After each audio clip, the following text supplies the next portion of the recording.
Okay, hey everybody, Nathan Ronen, CFA here with another update for you. This is for CFA Level 1 candidates sitting for the exam in February 2024, May 2024, August, or even November.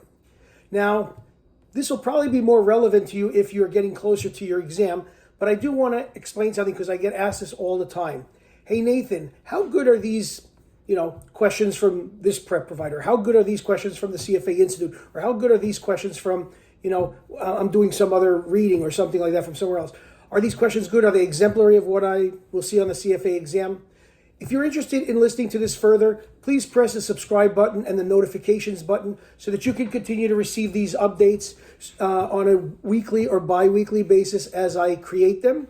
So again, what I'm going to do here is I'm actually going to demonstrate how you will see practice questions for the CFA Level 1 exam. And the one I'm going to hit here is actually financial statement analysis and how you have to sometimes integrate the concepts or understand them.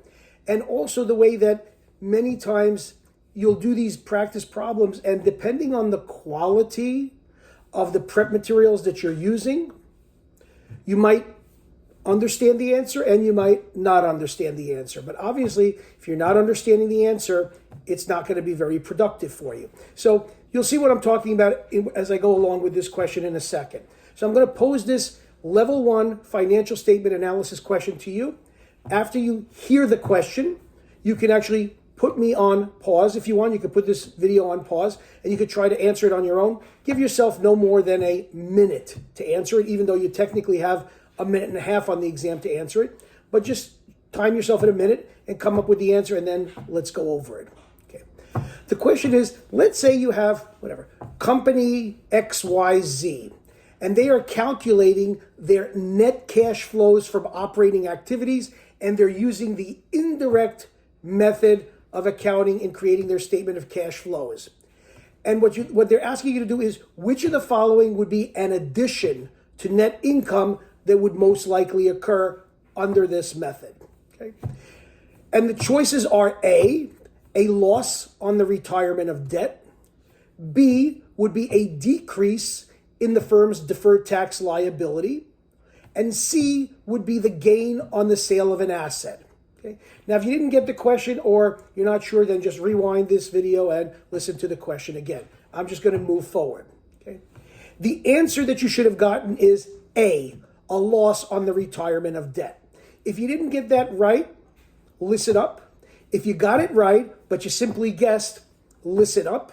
And if you got it right and you think you know why it's A, listen up.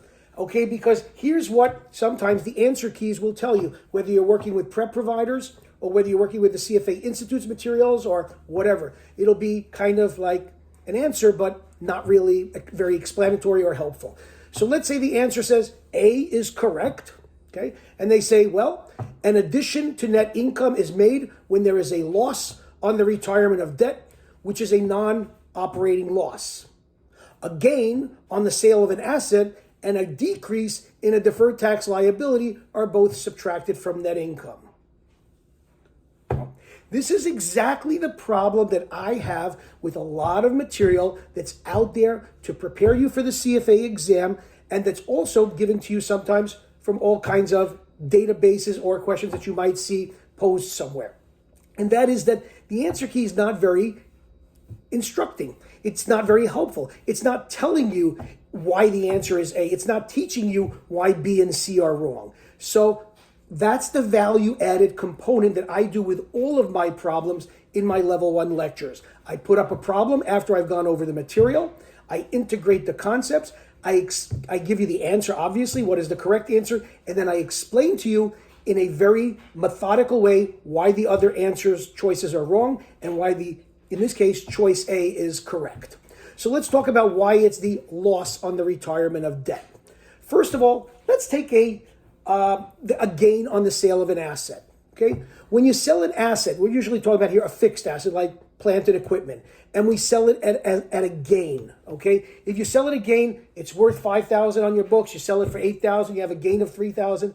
that $3,000 is going to show up, that gain on the sale of the asset, not the whole $8,000, but the $3,000.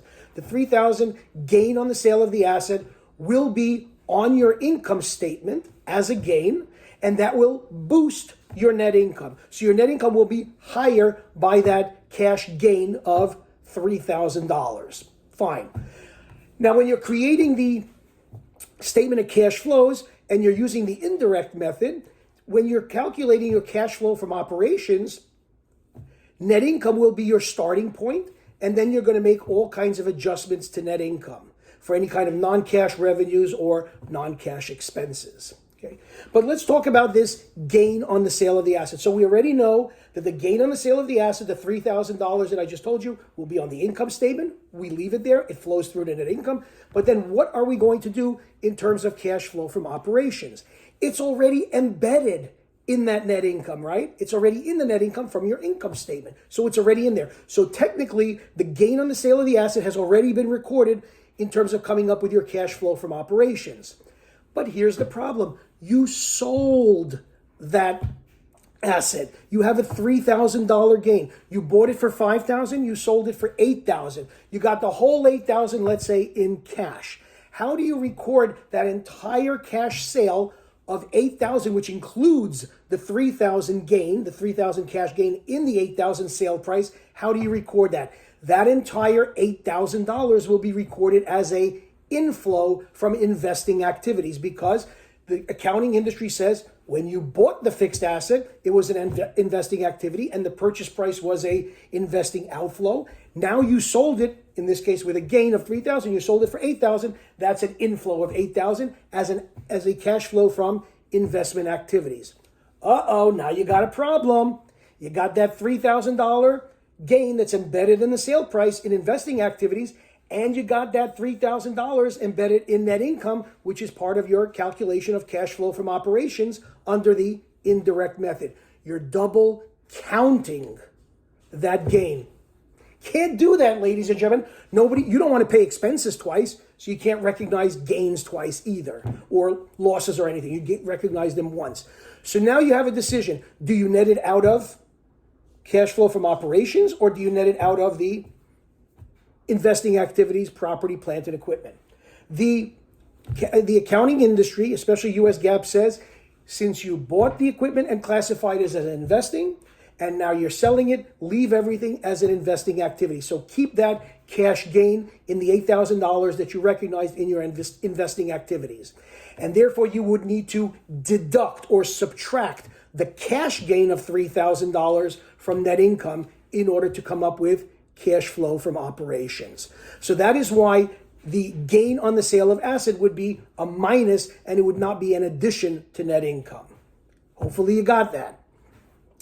Now let's take a look at a decrease in a deferred tax liability, which was choice B. A decrease in a deferred tax liability. What's a deferred tax? That is a tax that arises because of a difference between book and tax. You'll learn about that in deferred taxes and in my lectures. And so how does a tax that you haven't paid get reduced? How does a deferred tax, a tax that you're deferring to payment in the future, get reversed or decreased? You actually pay it. You pay the tax. So if you have a decrease in a liability, in this case, a deferred tax liability, that would be a cash drain. That would be a cash outflow. And that would be a negative adjustment to net income on the statement of cash flows, because all taxes, according to especially US GAAP, all taxes are, if you will, operating activities. So you would subtract the reduction in the deferred tax liability from net income. So that's not an addition to net income. That's also a reduction in net income, the reduction of the deferred tax liability, because you're now paying out those taxes. It's a cash outflow or cash drain. So by default, it's a loss on the retirement of debt. That is the correct answer. But let's think about what's happening here. Again, the loss on the retirement of debt is like a expense, okay? Now, what's going to happen is that loss will appear on the income statement, and it will flow through to net income. And that loss, which is like an expense, will reduce the net income, right? It will reduce your net. It happens to reduce your net income on the income statement. So it's recognized on the income statement, and you have a reduction of net income. Now let's talk about the statement of cash flows. When you retire the debt, net income is already reflecting in the cash flow from operations that loss on the retirement of debt. It's already incorporating that. So it's embedded in the net income, which is part of cash flow from operations under the indirect method of creating the statement of cash flows.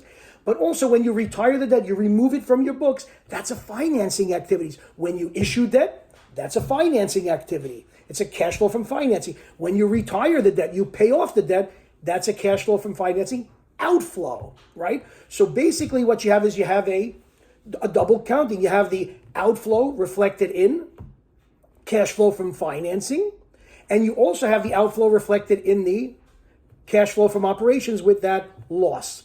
So what do you have to do?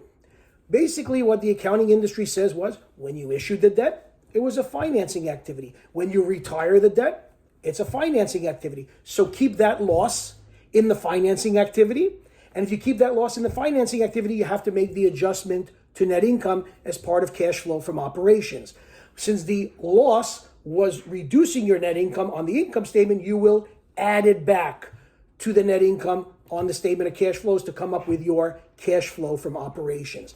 So basically the loss on the retirement of the debt will be added back to the net income that you started out with on the statement of cash flows to come up with the cash flow from operations. And that is why a loss on the retirement of debt would be an addition to net income on the statement of cash flows when you create it under the indirect method, not the direct method, but the indirect method of accounting, because everything is an adjustment to net income. That is how I sort of explain things in my videos, in my lectures, in my problems. This is the way you understand things. So if they ask this kind of question in a different way with almost the same choices, you can answer it. Another way to keep this in mind is, well, any loss reduces net income, so we add it back on the statement of cash flows under the indirect method.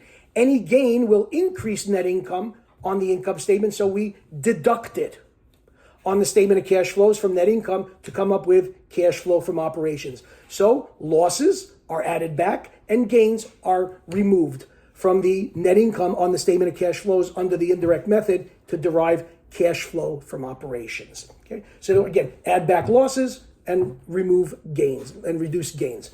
That is what you do when you have these kinds of questions in the statement of cash flows that are integrating this statement of cash flows with debt, with the long-term liabilities. It's also taking into account fixed assets or long-term assets, and it's also taking into account deferred taxes. Many little things, components here being asked in this particular question. If you found this helpful, you might want to consider working with me, doing my mock exams or joining my online lectures, my core curriculum or my bundle package. You'll have access to me. You'll be able to ask me questions like this. Again, I'm here to help you. I want you to pass. It's not just about creating a question and an answer key, but you want that answer key to be meaningful to you. You want it to actually educate you. If you want to see more or learn more, check out my website, chalkandboard.org. That's CHALK and AND, board, BOARD, chalkandboard.org. You have my email there, my phone number. Reach out to me, WhatsApp me, and I'm happy to talk to you and hope you'll join me so that I can get you through level 1, level 2, and level 3. Have a great day. That's a wrap.